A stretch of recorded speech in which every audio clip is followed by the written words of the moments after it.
So welcome to the video. इस video में हम आपके साथ कुछ स्टॉक्स के बारे में डिस्कशन करेंगे और चार्ट को रीड करने का एक स्ट्रीमलाइन प्रोसेस के बारे में डिस्कशन करेंगे। इन स्टॉक्स को आप चाहें तो ले भी सकते हैं, बाकी आपका डिसीजन होगा। मैं बस आपको एजुकेशन पर्पस के लिए चार्ट को रीड कैसे किया जाता है, अपनी पोजीशन कैसे बनाई जाती है, उसके लिए मैं इन चार्ट्स को आपको एक्सप्लेन करता हूँ। तो चार्ट रीडिंग का सबसे पहला जो प्रोसेस है, सबसे पहला जो स्टेप होगा वो आपका होगा सपोर्ट और रेजिस्टेंसेस को मार्क करना। सपोर्ट रेजिस्टेंस को आप मार्क कर लीजिए सबसे पहले। जैसे हमने यहाँ पे ये रेजिस्टेंस था, ये सपोर्ट था। जहाँ से मार्केट गिरता है वो रेजिस्टेंस होता है, जहाँ से मार्केट बढ़ता है वो सपोर्ट होता है। सबसे पहले मैंने सपोर्ट और रेजिस्टेंस को मार्क कर लिया। उसके बाद आप ये देखिए कि वो स्टॉक बेस कहाँ पे बनाया है। तो अगर हम यूफ्लक्स लिमिटेड के केस में देखेंगे तो ये बेस बनाया है स्टॉक्स अराउंड 354 से लेकर के और 532 का एक बेस इस स्टॉक ने बनाया। अब ये स्टॉक बेस बनाने के बाद एक अच्छा खासा मूव दिया। यहाँ पे अगर आप देखेंगे, यहाँ पे एक ब्रेकआउट होता है, यहाँ पे थोड़ा सस्टेन करता है और एक अगला ब्रेकआउट करके आगे बढ़ रहा है। अब इस स्टॉक को हम कहाँ तक के लिए ले सकते हैं? तो सबसे पहले एक बात समझ लीजिए, टारगेट डिसाइड करने से पहले हमें उस स्टॉक की स्ट्रेंथ के बारे में पता होना चाहिए। स्ट्रेंथ हम कैसे पता करेंगे? स्ट्रेंथ हम आरएसआई का यूज करके पता करेंगे। ये सिंपल आरएसआई है। अगर आप यहाँ पे इंडिकेटर्स में जाएंगे और टाइप करेंगे तो यहाँ आरएसआई अगर आप ऐसे टाइप करेंगे, बस यही आरएसआई आपको यहाँ पे लगा देना। अब आरएसआई लगाने के बाद आपको ऐसा कुछ देखने को मिलेगा। याद रखिएगा, मंथली आरएसआई 65 से ऊपर होना चाहिए, डेली आरएसआई 65 से ऊपर होना चाहिए, वीकली आरएसआई 65 से ऊपर होना चाहिए। ये तीन कंडीशन आप लिख के रख लीजिए। कभी भी आप स्विंग ट्रेडिंग करते हैं या पोजिशनल बास्केट करते हैं या इंट्राडे बास्केट करते हैं या तो बीटीएसटी बास्केट करते हैं, रोलिंग स्विंग बास्केट करते हैं, इस सारे बास्केट्स में एक चीज कॉमन है, तो ये कंडीशन की आरएसआई 65 से ऊपर होना चाहिए डेली, मंथली और वीकली टाइम फ्रेम पे। दूसरा कंडीशन ये होता है, आरएसआई मंथली टाइम फ्रेम में 80 से नीचे होना चाहिए। अब ये सब चीजें लिख लीजिए तो आपको स्टॉक फिल्टर करने में इजीनेस होगी। अब देखिए, यहाँ पे हमारा दूसरा कंडीशन भी मीट होता है। हमारा जो आरएसआई है वो 65 से ऊपर है, ठीक है। चलिए, 65 से ऊपर है, ये भी कंडीशन मीट होता है। अब हम यहाँ पे एवरेज लगा के देखेंगे। तो सबसे पहला एवरेज जो हम यूज करेंगे वो यूज करेंगे 50 का और दूसरा 20 का। 20 और 50 मूविंग एवरेज से स्टॉक को ऊपर होना चाहिए, ये कंपलसरी है, चाहे वीकली टाइम फ्रेम हो चाहे डेली टाइम फ्रेम हो। 20 और 50 मूविंग एवरेज से स्टॉक को ऊपर होना चाहिए, तो वो कंडीशन भी हमारी मीट हो रही है। अगर आप देखेंगे तो यहाँ पे स्टॉक इसके ऊपर क्लोज दिया था और एक अच्छा खासा मूव दिया। चलिए, तो वो भी कंडीशन हमारी मीट हो रही है। अब बची बात टारगेट की। तो टारगेट हम कैसे डिसाइड कर सकते हैं? मान लीजिए इस स्टॉक के केस में हम इस स्टॉक को थोड़ा मिड में कैप्चर करने की कोशिश कर रहे हैं, मतलब एक बड़े मूव होने के बाद कैप्चर कर रहे हैं। तो यहाँ पे हमारी होल्डिंग ज्यादा दिन की नहीं रहेगी। आप यहाँ जो 10% का मूव इसमें पेंडिंग है वो आने वाले 1.5 वीक में आपको मिल जाएगा। तो ये स्टॉक आप सारी कंडीशन को फिलफल, हमारी सारी कंडीशन फुलफिल करता है। उसके बाद हम इस स्टॉक को बाई करेंगे। पहला स्टॉक तो ये है। उसके बाद हम पिवट का भी यूज कर लेंगे। पिवट का यूज करेंगे तो हम देखेंगे हमारा जो R2 आ रहा है वो आ रहा है 715.55 पे। तो इस लेवल तक के लिए हम इस स्टॉक को बाई कर सकते हैं, ठीक है। क्लियर हो जाना चाहिए यहाँ पे आपका कि कैसे कैसे करके आपको स्टॉक्स को बाइंग करनी है, कैसे आपको चार्ट की रीडिंग करनी है। ये जो चार्ट रीडिंग आपको बता रहे हैं ये रोलिंग स्विंग बास्केट के लिए बता रहे हैं, ठीक है। तो चलिए दूसरा स्टॉक भी देख लेते हैं इसी तरह। अब दूसरा स्टॉक अगर आप देखेंगे, सेम सारे प्रोसेस को आपको फॉलो करना है। सबसे पहले सपोर्ट और रेजिस्टेंस को मार्क कर लेना है। तो यहाँ पे अगर हम सपोर्ट और रेजिस्टेंस को मार्क करें तो ये एक सपोर्ट है और ये भी एक सपोर्ट है। इन सारे सपोर्ट और रेजिस्टेंसेस को हमने मार्क कर लिया। अब अगर आप देखेंगे, ठीक है, इसको ध्यान से देखिए, ये चार्ट भी कुछ पिछले वाले चार्ट की तरह बेस बनाया है। इसका भी एक रेंज था, इसने भी ब्रेकआउट दिया। ब्रेकआउट देने के बाद ये एक बड़ा मूव लेता है। यहाँ भी पहले बेस बनाया, बेस बनाने के बाद एक और मूव लिया। अब अगर आप इस स्टॉक को देखेंगे तो इस स्टॉक में बहुत इंटरेस्टिंग चीजें आपको देखेंगे। सबसे पहले यहाँ एक रेजिस्टेंस है जहां से स्टॉक गिरा था, ठीक है।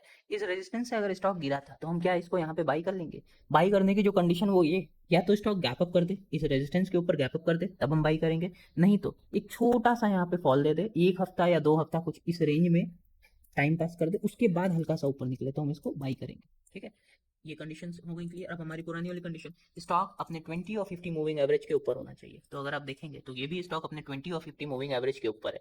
दूसरी कंडीशन हमारी क्या है? दूसरी कंडीशन हमारी है, हमारा जो आरएसआई है वो 65 के ऊपर होना चाहिए। तो अगर हम देखेंगे तो हमारा आरएसआई भी इसमें 65 के ऊपर होगा। तो हम यहाँ पे आरएसआई देखते हैं, आरएसआई भी हमारा कंडीशन फुलफिल कर रहा है, आरएसआई हमारा 65 के ऊपर है, ठीक है। ये भी स्टॉक हम अपने बास्केट के लिए चूज कर सकते हैं। रोलिंग स्विंग बास्केट इसमें आराम से किया जा सकता है, ठीक है। और एक स्टॉक और हम कर देते हैं क्योंकि वीडियो बहुत लंबी बन जाएगी तो देखने में आपको दिक्कत होगी। बाकी अगर कोई भी दिक्कत होती है तो डिस्क्रिप्शन में और पिंड कमेंट में हमारे टेलीग्राम चैनल का लिंक है, वहाँ पे आप हमसे डायरेक्ट बात कर सकते हैं। कोई भी प्रॉब्लम हो आप वहाँ पे हमसे क्वेश्चन पूछ लीजिए। चार्ट रीडिंग में कोई दिक्कत हो आप हमसे पूछिए। और धीरे धीरे मैं इस चैनल पे धीरे धीरे और वीडियोस अपलोड करूंगा जो बास्केट के ऊपर होगा। बेसिकली सबसे पहले आप प्रॉफिटेबल बनने की कोशिश करिए। एक बार आप बास्केट करने लगेंगे ना तो आप और कुछ करेंगे नहीं। चलिए इस चार्ट को भी हम सेम प्रोसेस लगाते रीड कर लेते हैं। तो इस चार्ट को अगर हम देखेंगे, यहाँ से एक बहुत बड़ा फॉल आता है मार्केट धीमे धीमे यहाँ पे बेस बनाता है और एक ब्रेकआउट देते हुए दोबारा यहाँ बेस बनाता है। बेस बनाने के बाद फिर से ऊपर जाता है और रेजिस्टेंस के पास थोड़ा सा रिजेक्शन लेता है। अब यहाँ अगर रेजिस्टेंस के पास थोड़ा थोड़ा रिजेक्शन लेके एक ब्रेकआउट किया और क्लोज हो गया, क्योंकि हम वीकली चार्ट देख रहे हैं, हमारा जो अगला टारगेट होगा वो ये वाला रेजिस्टेंस होगा। अब इसमें भी एक बड़ा मूव पेंडिंग है, अगर आप ध्यान से देखेंगे तो अराउंड 10% का मूव इसमें भी पेंडिंग है।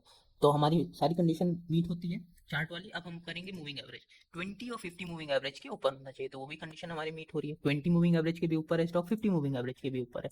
तीसरी कंडीशन हमारी क्या है, आरएसआई, आरएसआई 65 के ऊपर होनी चाहिए। तो क्या हमारा कंडीशन मीट हो रहा है, ये भी कंडीशन हमारा मीट हो रहा है, आरएसआई भी इसमें 65 के ऊपर है। इस स्टॉक को भी हम चूज करेंगे अपने स्विंग बास्केट के लिए या रोलिंग बास्केट के लिए। इस तरीके से अगर आप चार्ट की रीडिंग करेंगे तो आपका जो स्टॉक सिलेक्शन होगा वो बहुत ईजी हो जाएगा और बास्केट बनाने में और बास्केट करने में आपको कोई दिक्कत नहीं होगी।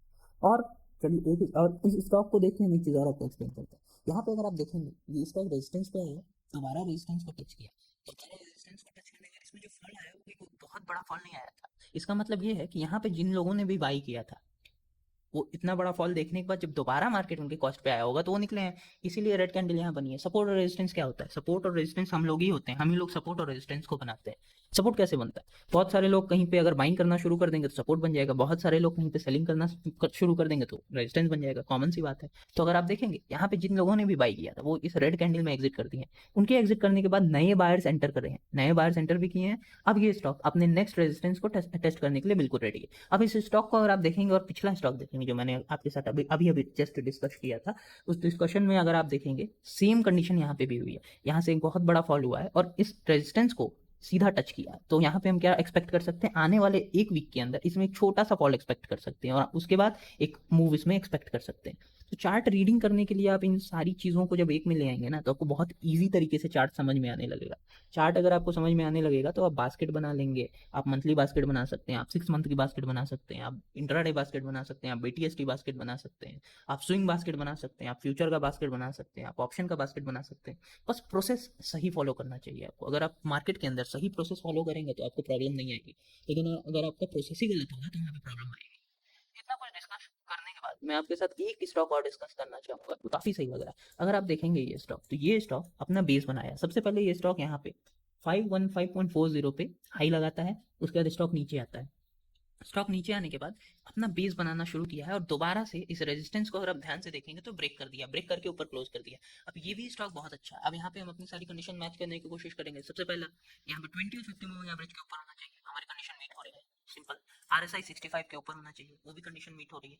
तो ये भी स्टॉक हम अपने बास्केट के अंदर डाल सकते हैं। एक स्टॉक और मैं आपके साथ डिस्कस करता हूँ। आईटी सेक्टर इस टाइम बहुत ज्यादा बुलिश है, यहाँ पे भी सेम है। अगर आप देखेंगे ये स्टॉक यहाँ पे रेजिस्टेंस था, मार्केट नीचे गिरता है, यहाँ एक बेस फॉर्मेशन होता है, फिर मार्केट ब्रेकआउट करता है, फिर से एक बेस बनाया, मार्केट फिर ब्रेकआउट किया, फिर यहाँ पे भी एक बेस बनाया। तो जैसे मैंने इस पिछले वाले स्टॉक में आपके साथ डिस्कशन किया था कि सपोर्ट और रेजिस्टेंस हम खुद होते हैं, तो सपोर्ट और रेजिस्टेंस का कंसेप्ट आपको समझ में आ गया होगा कि सपोर्ट और रेजिस्टेंस हम खुद ही बनाते हैं। अब यहाँ पे जितने लोगों ने भी बाई किया होगा, यहाँ पे जितने लोगों ने भी बाई किया होगा, मार्केट जब गिरा होगा ना तो उनको पैनिक हुआ होगा, पैनिक होने के बाद मार्केट धीमे धीमे जब उनके कॉस्ट पे वापस आया होगा तो बहुत सारे लोग यहाँ पे निकले होंगे। अगर आप ध्यान से देखेंगे तो ये जो रेड कैंडल बनी है ना, यहाँ पे मल्टी मल्टी मतलब क्वांटिटी में एग्जिट हुए हैं लोग, और जब लोग क्वांटिटी में एग्जिट हो गए, ठीक है, यहाँ पे फिर स्टॉक रुका है और फिर से ब्रेकआउट कर दिया।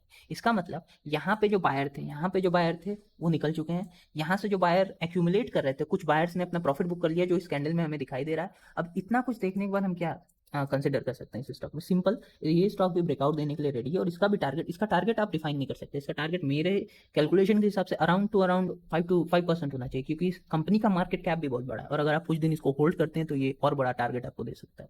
तो चार्ट को इस तरीके से रीड करने की कोशिश करिए, थोड़ा डिफरेंट तरीका है और जो डिफरेंट होता है वही मार्केट में काम भी करता है। जो चीज़ गूगल पे अवेलेबल है, जो चीज़ पब्लिकली अवेलेबल है, वो तो आप करके देख ही लिए होंगे, काम नहीं करता है। बाकी इस वीडियो में हेजिंग और बाकी तो मैं अभी नहीं डिस्कस कर सकता, लेकिन आने वाली वीडियोस में मैं आपको ऑप्शंस की हेजिंग, इंट्राडे बास्केट और भी बहुत सारी चीज़ें हैं जो मैं आपके साथ डिस्कस करूंगा।